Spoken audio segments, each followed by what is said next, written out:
ጊዜን ቦታን ረኺቦም እዮም ምስ ኣምሓሩ ምስ ኦሮሞ ሰብ ስልጣናት ኮይኖም ህዝቢ ትግራይ ጨፍጭፎም ንሕና ሕዋትና እዮም ኢልና ኣብታ ዘላትና መውቕቲ ገዛ ሓዊስና ሓቢርና ንንበር ዝበልና ህዝቢ እዮም እንደገና ስለዚ ካልኣይ ከም ዘይደግሞ ክንገብር ኣለና ኣያ መፅኦም መቐለ ዓድዋ ሽረ ከምዚ ጌርና ሓሰውቲ በቃ ግልጽ የዛር ዘሎ ሓደ ሰብ ኣይንኾን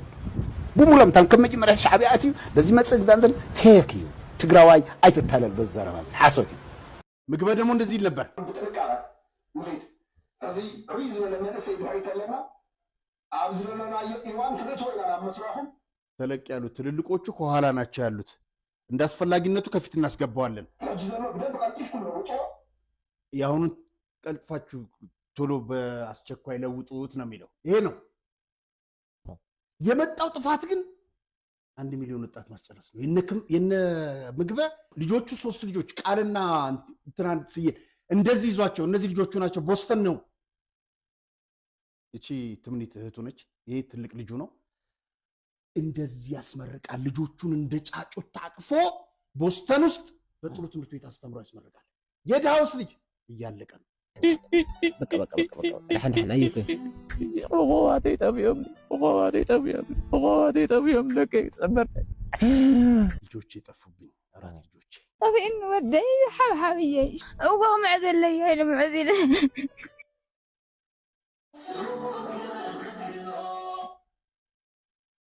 እኚህም ልጆቻቸው ጠፍቶባቸው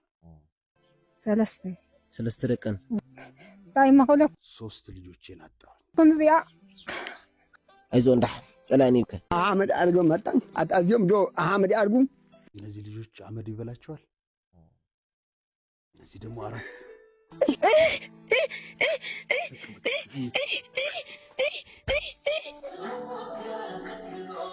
ሮቤሌንን ይመስላል እነዚህ የልጆቻቸውን ታቅፈዋል እነዚህ 3 4 5 ልጆቻቸውን አጥተዋል ይሄ እንዲቀጥል ነው የሚፈልገው የድንፋታው መጨረሻ ይሄ ነው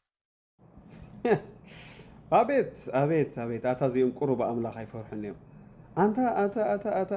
انت عانت مرقم يخوردكم بعد مغبيسي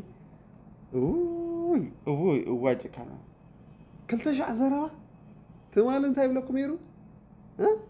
شعبي خمس نقبر خمس باللي راح انت فيديو ني راسيني حجها قلبت يلو شعبي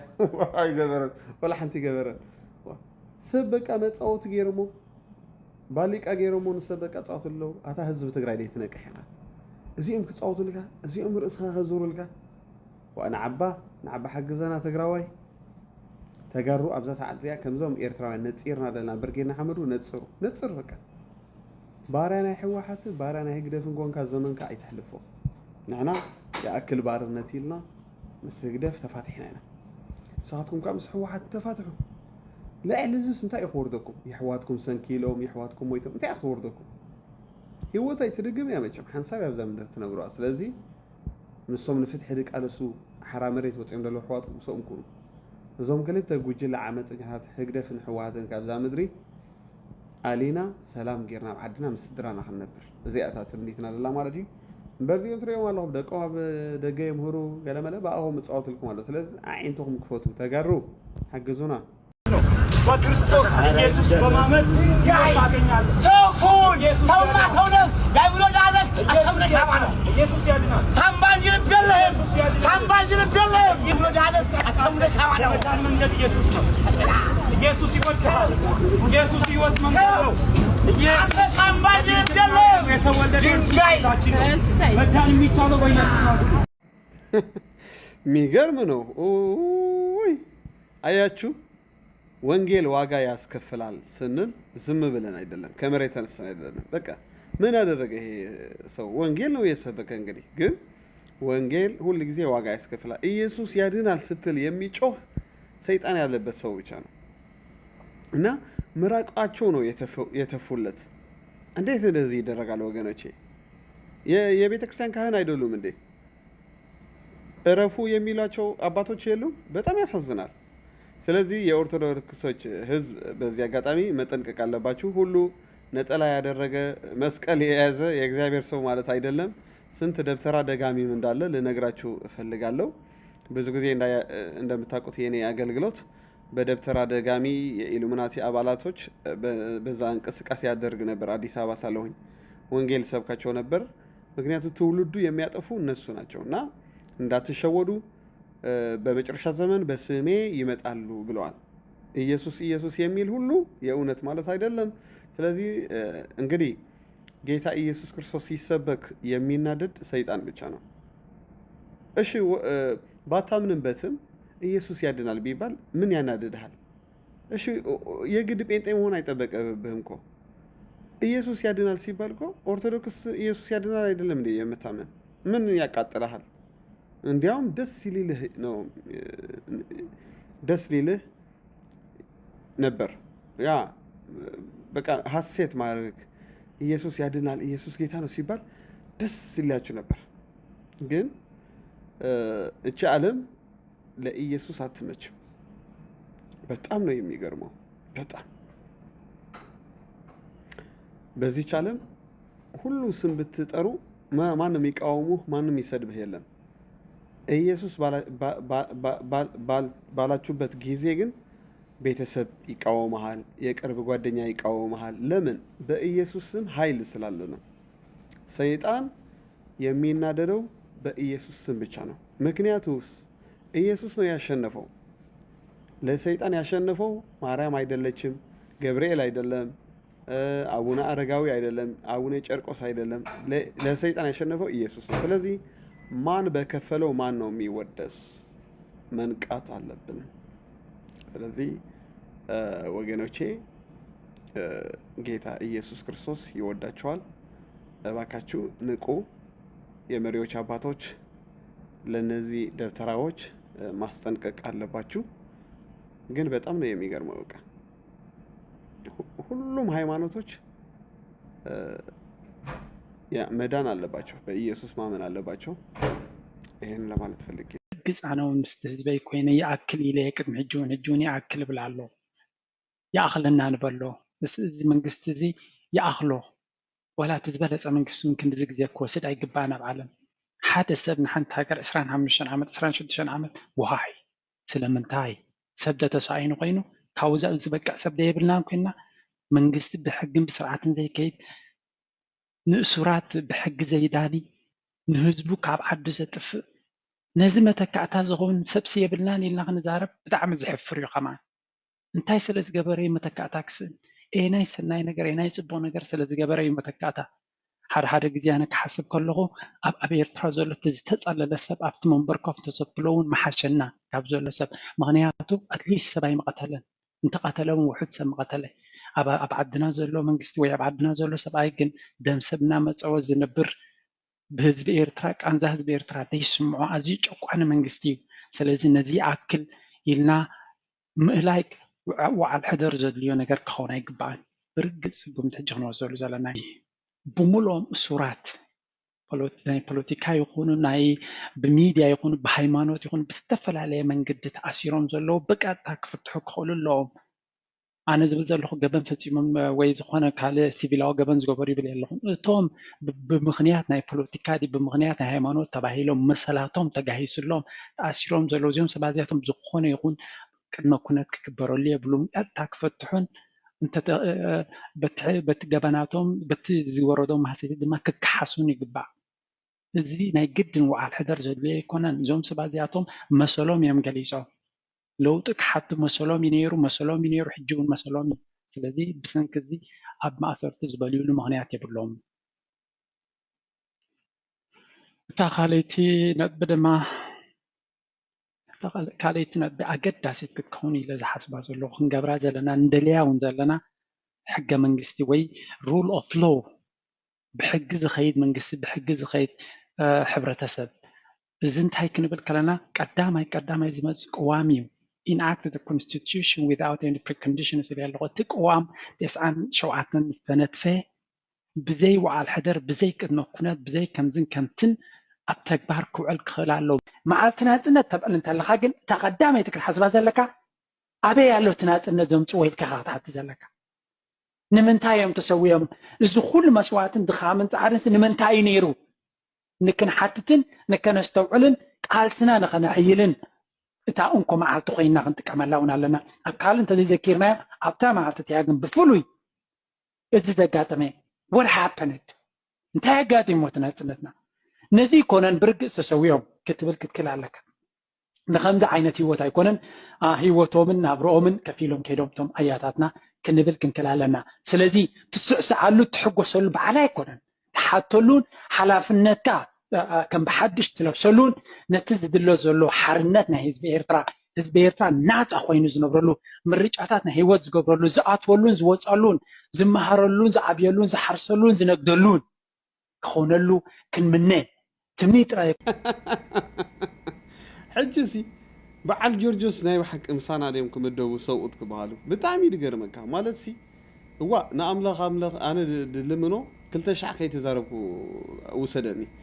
በዚኣ መልሓስካ ንህግደፍ ተቃይምካስ ክድግፎ ኣነ ብጣዕሚ ይገርመኒ ሕጂ እዚ ቀደም ዝቃወም እዩ ነይሩ ሕጂ ኸ ዕሉል ህግደፍ ኮይኑ ማለት እዩ ኣብ ምድሪ ሓንሳብ ምስ ደርበኻ ደይ ትምለስ ክብርኻ ኣሕዋተይ ናይ ባሕቂ ንብለኩም ገንዘብ ሓላፋ እዩ ክብርኻ ክትወርድ ዋ ሞት ረሕሸና ወደይ ጠላዕ ሰብኣይ ተኣክልሲ 200 ክትዛረብሲ ንጉስ ዳዊት እንታይ ኢሉ መሲልኩም ክልተ ዝልቡ ፀላእኹ ሕግኻ ግን ኣፍቀርኩ ኢሉ ክልተ ዝልቡሲ ኣምላኽ ኣይፎቶ ሰብ ኣይፎቶ ወላ እግዚኣብሔር ኣምላኽሲ ኣይ ውዕይ ኣይዝሑል ነይትኹን ይድብለካ ካብ ኣፈይ ጥፍከ ይብለካ እዩ ክልተ ልብሲ ወላ ሓደ ኮይነ ይቅበል ወላ ካብ ኣምላኽ ላንጋ ማለት እዩ ስለዚ ትማሊ ሕጂ ርአ እንታይ ብል ነይሩ ጆርጆ ሕጂ ኸ ንህግደፍ ክድግፎ ላሉ ሕጂ ነዚኦም ኢኹም ምሁራት ትብሎ ኣለኹም እንታይ ዓይነት ምሁር እንታይ ምሁር ከምዚ እንድሕር ኮይኑ ኣነ ናይ ባሕቂ ደንቆሮ ምዃን ሓሽ ኣወል ስለ ዝነኣዶሲ ግልብጥ ኢሉ በቀ ደጋፋ ህግደፍ ኮይኑ ምስ ሰልጠነ ምስ ተባእሰን ኣወል ምስ ነኣዶን እንታይ ክትብሎም ትኽእሉ ሕጂ እዚኦምሲ ምሳና ክምደቡ ሕጂ ናይ ባሕቂ ሰብኡት ተባሂሎም ማለት እዩ ብጣዕሚ እኮ ደሕፍር ንሰብኣይ ደብሎ እንታይ ድዩ ኣብ ቃሉ ምዝፀንዕ ሓራይ ንኣብነት ጌጋ ምርዳእ ነይርካ ከተመሓሽከለ ትኽእል ኢኻ ንኣብነት ትማሊ ካልእ ተዛረብካዮ ኣብ ገለ ጋጣሚ ከዓ ምርዳእኻ ክተስተኻኽል ትኽእል ኢኻ ከምዚኣ ተረዲኣት ነይራ ሕጂ ግን ተረዲኣትንላ እዚኣ ኢልካ እታ ናይ ቀደም ምርዳእኻ ክትገድፋ ትኽእል ኢኻ እዚ ፀገም የብሉን ቃልካ ምዕፃፍ ደይኮነሲ ጌጋ ምርዳእ ነይርካ ኣብ ገለ ጋጣሚ ግን ካብኡ ዝበልፅ ምርዳእ ምስ ረኸብካ እቲ ናይ ቀደም ምርዳእኻ ትቕይሮ እዚ ግን ህግደፍ ዓማፂ እዩ ቀታሊ እዩ መኒ ኢሳያስ ኣብ ስልጣን ከም ዝድገብር ዘሎ ድዕም ፀና ገለገለ ኢልካ ተቃወም ነርካስ ሕጂ ኻ ትደግፎ እዚ ኮ ሩኡይ ኮ ኣብ ምድርና ድግብር ዘሎ ዓመፃስ ሩኡይ ነገር እዩ ኮ ተመሊስካ ሕጂ ሳብ ጎኒ መንግስቲ ኣለኹ ክትብልሲ ኣነ ብጣዕሚ ካብዚ ዝዓቢ ውርደትን ሕስረትን የለን ባይዞ ወይ ህግደፍ ከዓ ድሕጉሰካ እንታይ መሲልካ ንኹላ ማዕረ ወላ ነቶም ደገፍቲ ህግደፍ እዩ ዳኣስሮም ነዚኦም ኢኻ ቀንዲ ዘይኣምኖም ድገርመካ ህግደፍ ኣይኣምኖም እዩ ስለዚ እዚ ጆርጆ ድበሃል ሰብ ማለት ምሁር ኢልኩም ትምክሕልኩም ዝበሃል ፀወታ የለን እዚ ደላይ ሰብ ትምህርቲ ይመሃር ካብ ሕልና እንድሕር ወፂኡ ሕልና ረጊፁ እንድሕር ንዓማፅ ዝድግፍ ተሎ ካብዚ ደንቆሮ ምዃን ሓሽ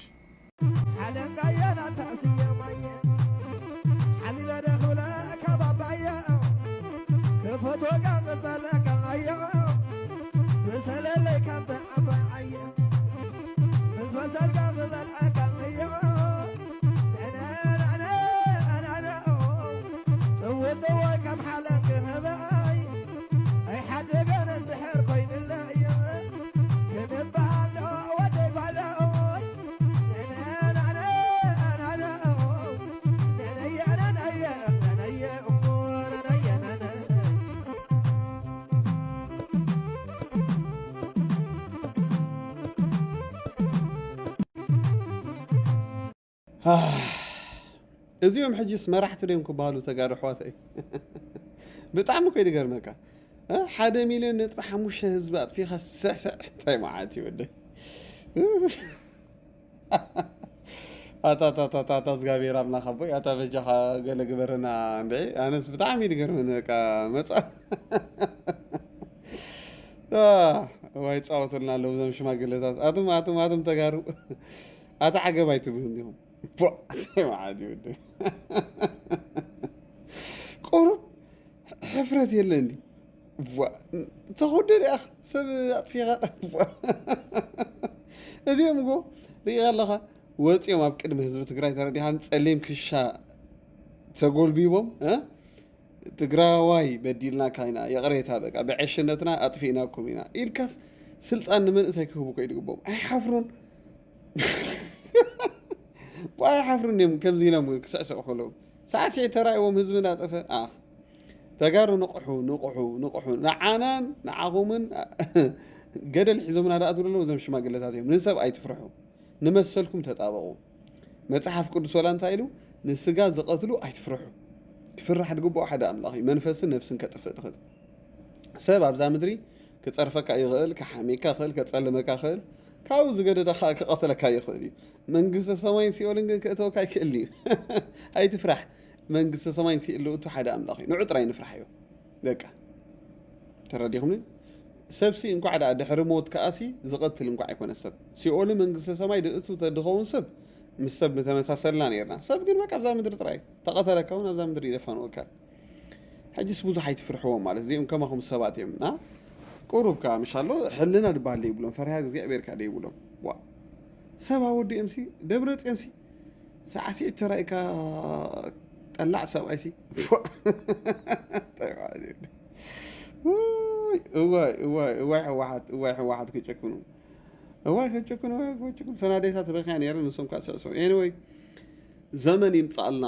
ህግደፍን ሕወሓትን ዝርሕቁልና ካብ ምድርና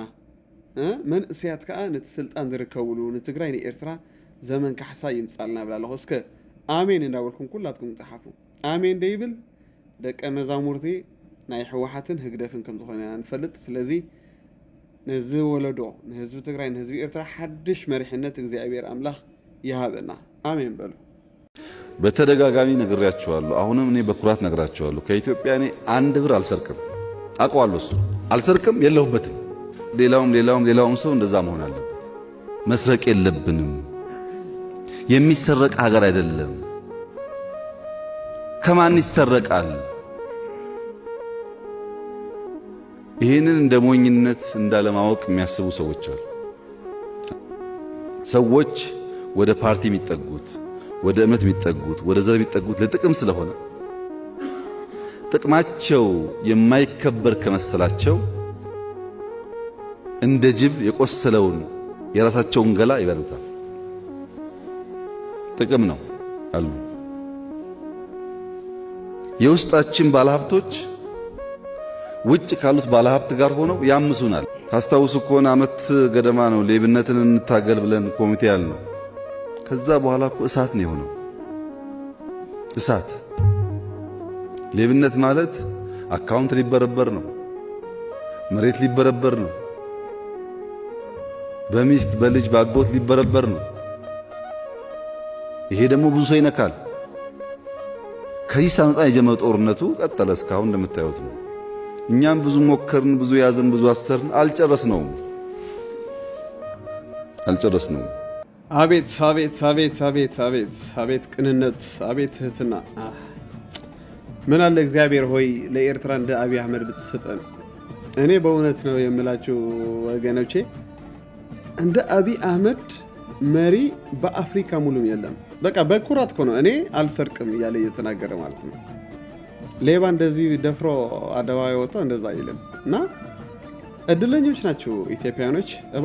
እባካችሁ መሪያችሁ አክብሩት፣ በቃ ውደዱት። እንደ አብይ አህመድ ኢትዮጵያ ላይ የተነሳ መሪ የለም። ታታሪ፣ ጀግና፣ ትሁት፣ ቅን፣ ሁሉን እግዚአብሔር የሰጠው አሟልቶ፣ ሚስቱን ብትሆን የተባረከች። እንግዲህ የኛ የኤርትራ መሪዎች በጣም ዘራፊዎች ናቸው። በጣም የት እንደሚገባ ብሩ አናቅም። የወደቡ ብር የት ቢሻ የሚባል ቦታ አለ፣ የወርቅ ማዕድን የሚወጣበት እንትን፣ የሱም የት እንደሚገባ አናቅም። ኤርትራ በዚህ ጊዜ የኢሳያስ ናት እንጂ የኤርትራን አይደለችም። ምክንያቱም አምባገነኑ ሁሉን እሱ ነው የሚያስተዳድረው። ካቢኔ የሚባል የለም፣ ስብሰባ የሚሰበሰቡ መሪዎች የሉም። በቃ በጣም ነው የሚገርመው። የኢትዮጵያኖች ግን ያው እንግዲህ እድለኞች ናቸው። እንደ እናንተ እግዚአብሔር መሪ ይስጠን። አብይ አህመድ ሆይ እኛ ኤርትራውያኖች በጣም እንወድሃለን፣ እናከብርሃለን። ከኢትዮጵያውያኖች በሰላም መኖር የምንፈልግ ኤርትራውያኖች አለን። የእኛ ጠላት ኢሳያስ ነው፣ የእናንተም ጠላት ኢሳያስ ነው፣ ቲፒኤልኤፍ ናቸው። እንግዲህ እነዚህ ሲነሱ ቲፒኤልኤፍ እና ሻዕቢያ ኤርትራና ኢትዮጵያ ፍጹም ሰላም እንደሚመጣ ተስፋ አረጋለሁ። ከዛ እንደፈለግን እንወጣለን፣ እንደፈለግን እንገባለን። በሰላም ባስ ከአዲስ አበባ ወደ አስመራ፣ ከአስመራ ወደ አዲስ አበባ በባቡር በፕሌን በቃ ይህን ዘመን ነው እኔ የምፈልገው። እና አብይ አህመድ ከወጣቶች መስራት አለብህ ከኛ ማለት ነው። ምክንያቱ ሻዕቢያ ካንተ መስራት አይችልም። ምክንያቱ እሱ ገዳይ፣ ውሸታም፣ ዘራፊ ነው እሱና ቲፒኤልኤፍ። ስለዚህ አይመጥኑህም። አንተ መስራት ያለብህ ከኛ ብርጌድ ንሓመዱ የለውጥ እንቅስቃሴ ኤርትራ ነች። ከኛ መስራት አለብህ። እንወድሃለን። እንግዲህ ኤርትራ ውስጥ ያሉ በዚህ 400 እስር ቤት የተጨቆኑ የተገፉ አባቶች፣ እናቶች፣ የሃይማኖት አባቶች ሁሉም አንተን ይጠብቁሃል ነፃ እንድታወጣቸው ተስፋ እናደርጋለን። እንግዲህ አንተ ለኢትዮጵያ ብቻ ሳትሆን ለኤርትራም ተስፋችን ነህ። በቃ አበልጽገው፣ ብልጽግና አድርገው፣ ሁሉም አበልጽገው። ትግራይ ትበልጽግ፣ ኤርትራም ትበልጽግ። በቃ እግዚአብሔር በዓላማ ያስነሳህ ክቡር ትሁት ሰው ነህ። የማትዘርፍ የማትሰርቅ ዳትዋይ ነው እግዚአብሔር የሚጠብቅህ። እግዚአብሔር ሁሉ ጊዜ ከእውነተኞች ናቸው ወገኖቼ። ብዙ ጊዜ ተሞክሯል አብይ አህመድ ለመግደል አልተቻለም። ለምን? አብይ እግዚአብሔር ይፈራል። ስለዚህ በዚህ አጋጣሚ ቲፒኤልኤፍ ሻዕቢያ አብይን ለማሸነፍ አትሞክሩ፣ አትችሉትም። ምክንያቱም በእግዚአብሔር መንገድ ስለሚሄድ እግዚአብሔር ይጠብቀዋል። እናንተ ዘራፊዎች፣ ሌቦች ናችሁ። እግዚአብሔር አይወደውም ስራችሁ፣ ያ ይቃወማችኋል። በቅርብ ጊዜ ደግሞ አብይ ያሸንፋችኋል። ሼር፣ ፎሎው፣ ላይክ። ለምንታይ this is ego ኮ አቤ ኢጎ ቆይዚ ኢጎ በቃ ዘርቦ ዘለካ ፒር ኢጎ እዩ ከመይ ክልቲኻ ተራዳዲእካ ኢኻ ኣብ ዓለም ፀገም ዘምፅእ ኢለ ዝሓስብ ኣነ ነገር ልዕልና ዝደልዩ ኣካላት እዮም ኩሉ ግዜ ከም ዝትብሎ ዘለካ ንኣብነት ወድን ጓልን ወዲ ብጉልበት ልዕሊ ጓል ምዃኑ ፍሉጥ ነገር እዩ። ብጉልበት እየ ዝብለካ ዘለኹ ተርዲካኒ። ስለዚ ኣነ ብከምዚ ልዕሊ ኢኻ ስለዝኾንኩ እስኺ ትሕተይ ክትኮን ኣለኪ። ከምቲ ዓንተ ዝልዕልካ ነበርኩ እንስሳታት ቮልነረብል ስለዝኾኑ ነብሶም ክከላኸሉ ስለዘይክእሉ ናይ ገዛ እንስሳታት ንሕና ልዕሊኦም ኢና ዝብላ ተሓሳስባ መፅእ። ሓደ ሃይማኖት ኣነ ልዕሊ ኢኻ እየ ድብል ሓደ መንግስቲ ብልዕሊ ካል መንግስቲ ሓደ ሃገር ኣብ ልዕሊ ሃገር ልዕሊ ኢኻ ልዕልና ንምንታይ እዩ ዝድለ? ኩላትና ፍጡራት ናይ ኣምላኽ ስኒ ተኸባቢርና ፍልሊና ጼርና ንምንታይ ነዚ ዓለም ብሰላም ዘይንነብራ? ነቶም ተሰበርቲ ዝበሃሉ ኣካላት ከምቲ ዝብሎ ዘለካ ንስኻ ደቂ ተባዕትዮ እንድሕር ዳ ብጉልበት ካባና ዝበልፁ እንድሕር ዳ ኮይኖም ፕሮቴክት እንዳገበሩና እንዳሓገዙና እንዳሓለዩልና ንምንታይ ዘይንነብር? ንምንታይ እዩ ትሕትን ልዕልን ዝበሃል ተርም ዘድሊ ኮይና ዝርዳእና ኣቤ እዎ እንድሕር ሕጂ ንዓኽን ፕሮቴክት ክንገብር ልሕር ኮይንና ፕሮቴክሽን ከም ዘለክ መጀመርያ ክትእምናና ኣለክን ከም ዘለክ ፕሮቴክሽን ከምንታይ ማዕረኻ እንድሕር ትብልና ሃሊ ይኽሉለይ ራእስኻ ተኸላኸሊ ኣቤ ከምንታይ ኢኻ ፕሮቴክት ገብረና ዓይና እምነት እንዴ ካብ ምንታይ ክስኺ ካብ ካልኦት ኣወዳት ካብ ካልኦት መጥቃዕቲ ናይ ካልኦት ኣወዳት እዚ ዓለም እዚኣ ላይክ ዝበዝሐ ኩናት ኣነ ሕጂ ባይ ዘ ወይ ከምዚ ፅልእም ሰወዳት ገሊሎም ትርጉሞ ነው የብልናን ኩላትና ዋላ ቅድሚ ኣምላኽ ኢቨን ትፅልእ እስከመይ መሲልካ ንኣብነት ሕጂ ምስ ዓዱን ፀለምቲ ይገዝዎ ምሽ ነይሮም ሕጂ ዝኾነ ይኹን ሬሲስት ዝኾነ ቃል ሓደ ፃዕዳ ክዛረብ ተኮይኑ ብጣዕሚ እዩ ዝውቀስ ኣብ ሰዓት እዚ ማለት እዩ። እቲ ናይ ፀለምቲ ዝኾነ ይኹን ፅልኢ ወይ ካ ሪኣክሽን ከምዚ ንኣብነት ኒገ ኢልኩም ኣይፀውዑና ከም ዝገለ ዝብልዎ ነገር ግን ከም ሬሲስት ትፅልእ እስካብ ምንታይ ካብ ጭቆና ዝመፀ ፅልኢ እዩ። ተበዲሎም እዮም ዋላ ተፀልኡ ማለት እዩ። ዝገበርዎ ነገር እውን ሓንቲ የለን ማለት እዩ። ከምኡ እዩ ናይ ደቂ ኣንስትዮ ነገር ካ ተረዲካ ንኣቤ ሓደ ፀሊአን እውን ዘምፅኦ ነገር የለን ደቂ ኣንስትዮ ፀሊአን ናይ ቀተላን ኣወዳት ኣሕዋተን ማለት እዩ። ፀሊአን ትፅልእስ ካብቲ ጭቆና በቃ ታዝኸፍአት ዝገብርኣ ነገር ስኒ ምርሓቕ ነፍሰን ካብ ደቂ ተባዕትዮ እዩ ተረዲካኒ። ኣነ ከምኡ ዓይነት ፅልኢ የብለይ ምክንያቱ ብጣዕሚ ብዙሓት ጀጋኑ ኣወዳት ብጣዕሚ ዝፈትዎም ኣብ ከባቢ ኣለዉ ብዙሓት ማለት እዩ። ማሓዙስተይ ስድራይ ኣቦይ ብዓብይ ትፈልጥ ኢኻ ምስ ኣቦይ ዘለና ንርክብ ኣሕዋተይ ብዙሓት ማለት እዩ ተረዲካኒ። ግን ከምኡ ስለዝኾንኩ ጥራይ ኣነ ነቲ ኣብ ከባቢ ዝካየድ ዘሎ ዘይፍትሓዊ ነገር ኣይርኦን እየ ማለት ኣይኮነን ተረዲካኒ ኣቤ። ስለዚ ሲ እቲ ኢቨንት ፕሮቴክሽን ዝበሃል ስኒ ካብ ካልኦት ኣወዳት ኢኻ ፕሮቴክት ገብረና እየ ኣቤ ፕሮቴክት ካልኦት ገብረን እንተሃሊ ኢኻ ካብ ዱር እንስሳ ካብ ኣንበሳ መቸ ፕሮቴክት ኣይትገብረንን ኢኻ ክልቴና ኣታክ ገብረና እዩ ተረዲካኒ ኣቤ። ግን ካብ ኩናት እንተኢልካ ንውን እሱ ብናይ ኣወዳት ኣመራርሓ ዝመፀ እዩ ዝበዝሐ ይኹን ዓመፅ ካብ ኣወዳት እዩ ዝመፅእ ዝበዝሐ እና እቲ ምቁዋምሲ ካብ ክስታይ ዝመፀ እዩ ካብ ኣይትጨቁኑና ካብ ምክልኻል ዝመፀ እዩ ዳ እምበር ካብ ፅልእ ዝመፀ ኣይኮነን። ኦኬ ትስኻን ተቃውሞሲ ኣይትጨቁኑና ካብ በቃ ኣይትጨቁኑና መሰል ማዕረ ደቂ ተባዕትዮ ይወሃበና ንምስራሕ ንምምሃር ምርጫ ንምህላው ዋላ ኣቤ። እስኪ ሓንሳብ ኣብዚኣ ርእይቶ ክህብ ሉላ ሓፍትና መጀመርያ ብጣዕሚ ብዙሕ ፅቡቕ ዝብላዕ ነገር እንዲለ ክንፈእቲ ጓል እንዲኺ ግን ኣብዚኣ ዝተዛረብክያሲ ርእይቶ ኣላትኒ ንሉል ጥራሕ ደይኮነስ ካልኦት ካ ደቂ ኣንስትዮ ከምዚ ማዕረይና ገለገለ ሕጂ ኣንጻር ቃል ኣምላኽ ትኸዳ ኣለኸን ማለት መጽሓፍ ቅዱስ እንታይ ይብለና ኤፌሶን 5:22 ሲ ከም ክርስቶስ ርእሲ ማሕበሩ እሞ ኣሰውትካ ርእሲ ደቂ ኣንስትዮ ከም ዝኾና ይነግርና ማለት እዩ ኣተናንስቲን ሰውትክን ብኩሉ ተኣዘዝኦም ምክንያቱ ሰውት ርእስክን ከም ዝኾነ ይነግር ማለት እዩ ርእሲ ናይ ማሕበር ክርስቶስ እንድሕር ኮይኑ ርእሲ ናይ ገዛ ከዓ ሰብኣይ ምዃኑ መጽሓፍ ቅዱስ ባዕሉ መስኪርሎ ስለዚ እታ ተዋፅእ ሲ በታ መጽሓፍ ቅዱስ ተኸድና እያ ሕጂ ወላ ትማል ሓንቲ ሓፍትና እውን ንሓውና ኣቤል ትነቕፎ ነይራ ማለት እዩ ንሱ እኳ ኣይተጋገየን ካብታ መጽሓፍ ቅዱስ ኣይወፀን ክሳብ ሕጂ ግን እዚ ማዕረይና እንታይ ይገብር ኣሎ መሲልኩም በቃ ተናዋልድ ከም ደቂ ተባዕትዮ ክኾና ይፅዕራ ምሻሎ በቃ ምእዛዝ ኣይትርእን ምኽባር ንሰብኣይን ኣይትርእን ዳርጋ መልሲ ፀርፊ ገለመለ ሕጂ ካበየን ተማሂሮ ንኦ ትብል ማለት እዩ ኣብ መጽሓፍ ቅዱስ ዘለዋ ኣዴታት ንሕና ንፈልጠን ጎይታይ እንዳበላ እንደእዘዛ ነይረ ንበዓል ኣብርሃም ማለት እዩ በዓል ሳራ ሕጂ ከመይ ንግበር ማለት እዩ ንሕና ንመጽሓፍ ቅዱስ ዶ ክንሰምዕ ወላ ንዓኻትክን ማለት እዩ ኣብዚ ሶሻል ሚድያ ሲ ብዙሓት ኣለኽን ከምዚ ምስ ደቂ ተባዕትዮስ ትለኻኽዓ ማዕረይና በኣ ተኸይድክን መቸም ንዓኽን ኣይትሕሸክና ፅቡቕ ኣይትኾነ ግልክን እያ እንታይ ገደሸክን ከምታ ቃል ኣምላኽ ትሕት ኢልክን ሰብኣይ ርእሲ ናይ ገዛ ኢኻ ኢልክን ተኣዚዝክን ሰብኣይክን ኣኽቢርክን በስማ እሚልክን ተነበርክን ሓይሽ ማለት እዩ ዝበዛሕክን ኣብዚ ግዜ ዝደለኽን ደቂ ኣንስትዮ ርእሲና ማዕረይና ትኸዳ ኣለኽን በቃ እዚኣ ኸ ኣይተኺድና ማለት እዩ ክልተ ሓቂ ንባህል የለን መጽሓፍ ቅዱስ እዩ ተሓቂ ሕጂ ናትና ንብሎ ሓቂ ኣሎ ናትና ምፂና ሳይኮሎጂ ከምዚ እምቢበ ከምዚ ገለ ማዕረይና ገለ ክትብል ትኽእል እዚ ናትካ ሓቂ እዩ ናይ ዓለም ሓቂ በሃል ናብታ ቃል ኣምላኽ ንመለሰ ተባሂልና ግን ርእሲ ናይ ቤት ሰብኣይ ይብል ከመይ ጌርካ ሕጂ ሓንቲ ሰበይቲ ሲ ኩላትናስ ማዕረይና ገለገለ ካበይ ድመፀ እዩ ሕጂ እዚ ናይ ሰባት ፍልስፍና ይበሃል ሽዑ ሓዳር ፋሕ ትብል ማለት እዩ ኣነ ከም ሰብኣይ ክኸውን ኢላ ትጅምር ታጓል ተወዲያ እዚ ቅብል ከለኹ ኣይትደጋገፍ ኣይትራዳ ኣይኮነን ክትራዳ ኣለካ ክትሕግዛ ኣለካ ሰብኣይ ንሰበይቲ ገለ ይኣምነሉ ግን ሰብኣይ ንሰበይቲ ከፍቅራ እንድሕር ኮይኑ ሰበይቲ ምስ ትእዘዞ እዩ ከመይ ተልካኒ ኣብታ ቃል ኣምላኽ ከመይ ተቐሚጣ ደላ ኣትን ኣንስቲ ንሰብኡትክን ከምቲ ማሕበር ኣምላኽ ንክርስቶስ ብኩሉ ትእዘዞ ብኩሉ ተኣዘዞ ኢሉ ኣሎ ኣቱም ሰብኡትካ ንንስኹም ኣፍቅርዎን ስለዚ መጀመርያ ንመን ትእዛዝ መፂ ደሎ ንሰበይቲ ተኣዘዝዮ ቀፂሉ ንሰብኣይ ኣፍቅራ ዝኾነ ሰብኣይ ማለት እዩ ሓንቲ ፀፋር ተኾይናታ ሰበይቲ ደይ ትእዘዞ ደይ ተኽብሮ ተኾይና ዳርጋ ትምልስ ተኾይና ብምንም ተኣምር ከፍቅር ኣይክእልኒ ብምንም ተኣምር ምክንያቱ ሰብኣይ ከፍቅር እንድሕር ኮይኑ ሰበይቲ ሬስፔክት ምስ ትገብሮ ምስ ትእዘዞ እዩ ተደይ ኮይኑ ዝሓፍሓፍ ምባል ማዕረይና ገለመለ ትሪኦ ኣለኻ ናበይ ይወስዶ ንሰብ ማለት እዩ ሕጂ ኣብዚ ምዕራባውያን ሃገራት ኩሉ ሓዳር ተበቲን እዩ ምክንያቱ ተን ደቂ ኣንስትዮ ርእሲ ክኾና ኣይደልያ ኣብቲ ገዛ ክልተ ኣዳም ካብ ሓደ ገዛ ክትነብር ኣይትኽእልኒ ኣዳምን ሄዋንን ክትከውን ኣለካ ሕጂ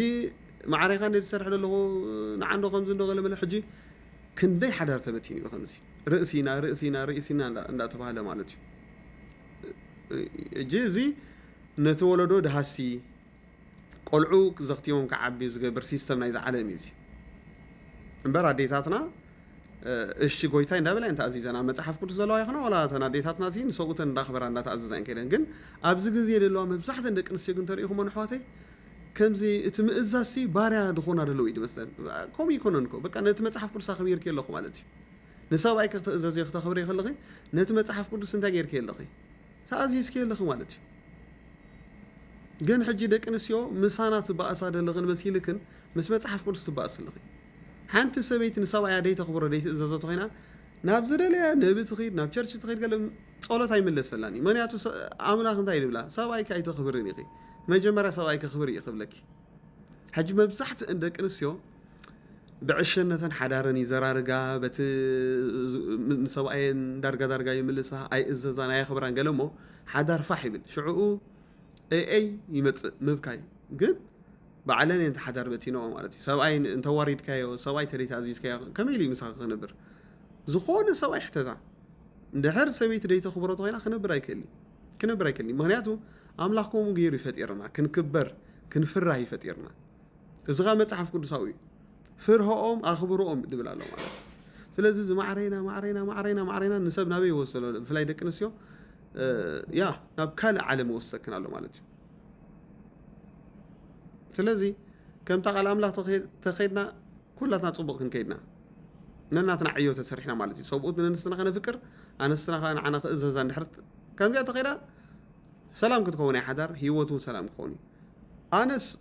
دارجا خمل سلكة ما عرينا أين فلالنينا صغار رأسي كون كنا يجزا قال تمتيجن إيه ما قلت أدم سبحانه جزاين وبرونيو سلازي لولا حفسي بوزح صبق نجرني لك عبزي أجن كن إرمك مالتي نحنا عندك نسيان ما عريكونا نعريكونا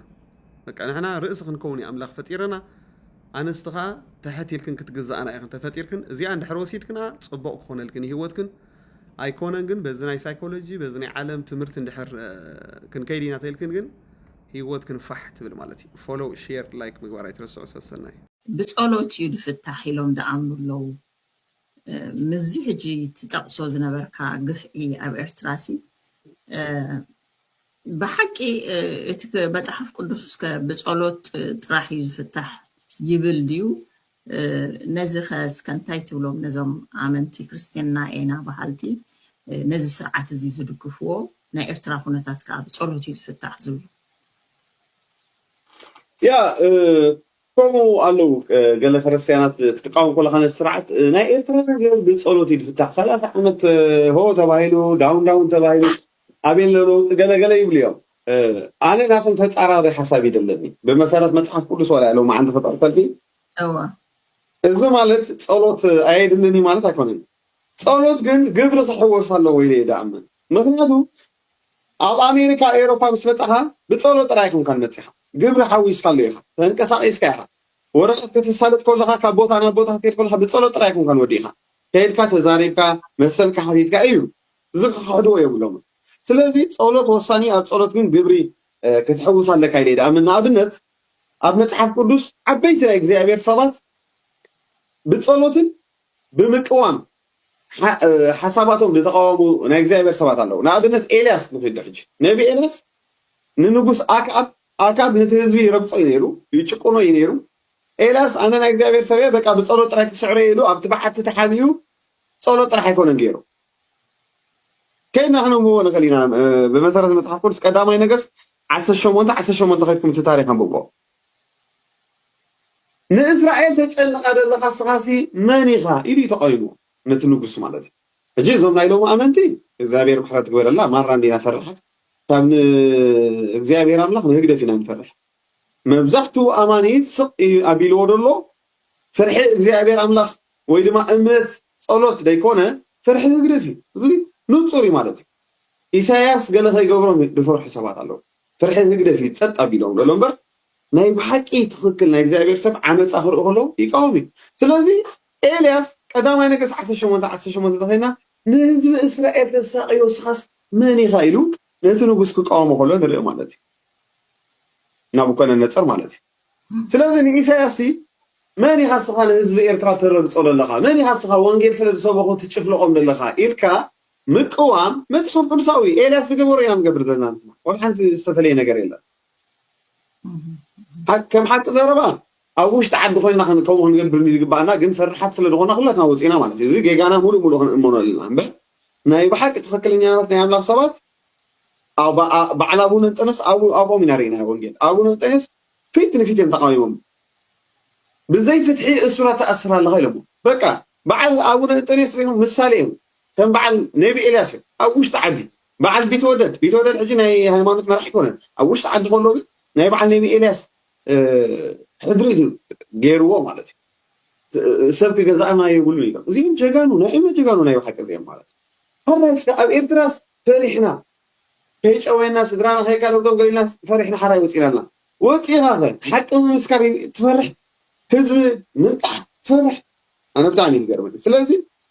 تالوت تنتقص يا يوحنس مطلق نغيدو يوحنس مطلق أبرغ عند أول جاي مسيح وانجيل يسبق نيرو من تسأل الله كلمة بلا تنسحي بنيرو أبزي قاعد أمزي هيرودوس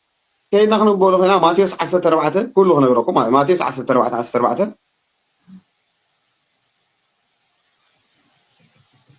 هيرودوس انت يقولوا كم يجي كاسخان سيتحوغا تأتو إلو تتقاوموا كله نريا مالتي أبزي ساعة هيرودوس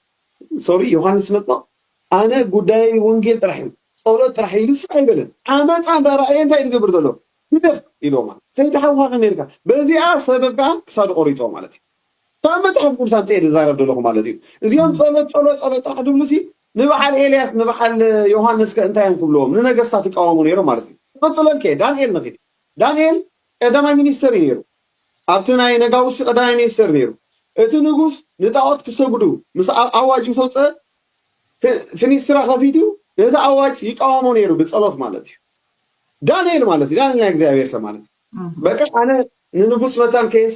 ገለ ከይብለኒ ገለገለ ኢሉ ኣብ ውሽጡ ክስታይ ገበረን ብጸሎት ክብሉ ሰው ቃወሞ ጀሚሩ ስለዚ ብጸሎት ትቃወሞ ብሓሳብካ ትቃወሞ ኣይሰግድኒ እንዳበልካ ኣይሰግድኒ ኢሉ ተቃዊሙ ኣነ ንጣዖት ኣይሰግድኒ ኢሉ ዳንኤል ተገይሩ ተቃዊሙ ይብለና ማለት እዩ ስለዚ ነዚ ሽፍታ ዓዳሃዶ ኣብ ኤርትራ ዘለካ ንሕና ንዓኻ ኣይነምልኸካ ኢና ዲክታተር ኢኻ ኢልካ ምቅዋም በዓል ዳንኤል ዝገብሮ ነውር ኢና ንገብር ዘለና ዋሽ ተለወጠ ነገር የለ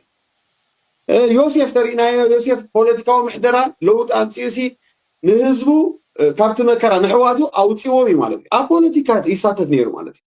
ኣብዚ ግዜ እዚ ሕጂ ትራምፕ እንድሕር ከድና ኣብዪ ኣሕመድ ተሪእናዮም እኳ ኣመንቲ እዮም ወንጌላውያን እዮም ፕሮቴስታንት እዮም እዚኦም ሰባት እዮም ሃገር ዝመርሑ ዘሎ ፖለቲከኛታት እዮም ስለዚ ኣብ ፖለቲካ ክንኣቱ የብልናን ጸሎት ጥራሕ ይገለገለ ንብሉሲ ካብ መፅሓፍ ቅዱስ ኣውፅአ ዝዛረብ ዘሎ በዓል ዮሴፍ በዓል ኣስቴር ትብላ ኢኻ ንግስቲ ኣስቴር ህዝበ ኢላሲ ነቲ ዝወፅእ ኣዋጅ ህዝቢ ክጠፍእ ዳሓሰበ ኣዋጅ ዝቀየረት እያ ካብ ታሪክካ መፅሓፍ ቅዱስ የደምፅ ኣለኹ ወላ ተጠቕሳ ተረዲኹሞ ክንህበኩም ንኽእልና ማለት እዩ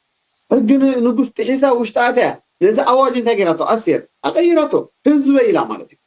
ትቃወም እያ ካዶላ እዛ ሰብ እዚኣ ጾምን ጸሎትን ጥራሕ እኹል ኢላ እኳ ኣይተረፈትን ከይና ክንንቦ ንኽእል ኢና ኣትያ ኣብቲ ቤተ መንግስቲ እዚ ኣዋጅ ቀይራ ኣስቴር ንግስቲ ኣስቴር ማለት እዩ ምጥፋእቶ ኮይኑ ወላ ምስ ህዝበይ ክጠፍእ ኢላ ነቲ መዓት ነቲ መከራ እንታይ ገይራቶ ቀይራቶ ማለት ነቲ ኣዋጅ ገልቢጣቶ ኣነ ህዝበይ እንዳጠፍአ ኣብ ሙቾት እንዳነበርኩ ስቃይ ብለ ኢሉ ናይ መወዳእታ ሙሴ ዓሊ ምሳሌ ሙሴ